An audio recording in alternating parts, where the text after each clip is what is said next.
Number 10, photo booth. 9, games.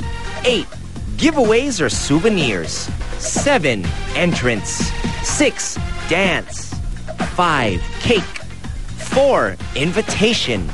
3, video. And 2, prenup pictorial. And at number 1, ang nanguna, ang pinakabonggang wedding idea is the wedding theme.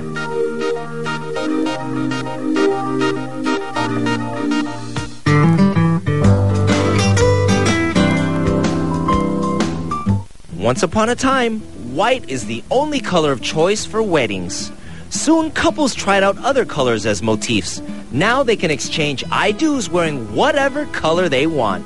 Nung unang panahon, wala naman tema eh. Diba? I now pronounce you husband and wife. Basta pagkasal puti.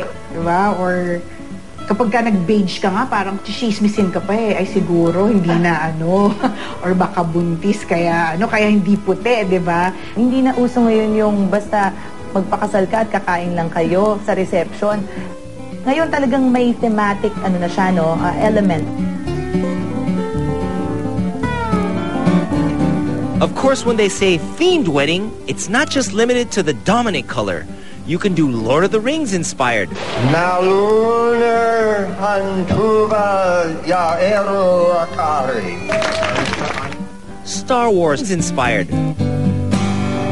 Yung Hello Kitty wedding ko, ang table numbers, yung mga kamag-anak ni Hello Kitty. Diba? Nagulat nga yung mga bisita eh. Meron pala siyang grandma and grandpa. Ang dami-dami natin ngayon ng mga ikinakasal na they work abroad. Nagkakaroon siya ng parang global element na travel. From the cake up to the decors, lahat talaga siya.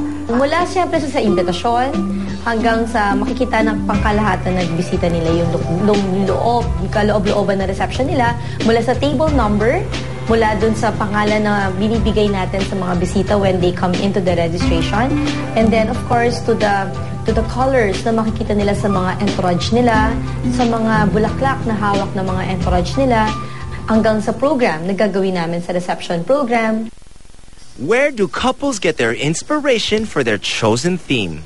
Ganda eh. Ang ganda ng mga team weddings kasi pwede ka talagang nakaka-excite siya. Kunyari, mahilig kayo pareho sa candies, diba? From the backdrop, pwede ka maglagay ng malaking candy wrapper.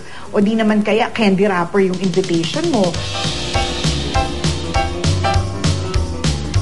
So binabagay nila yung tema ng kasal nila according to anong hilig nila.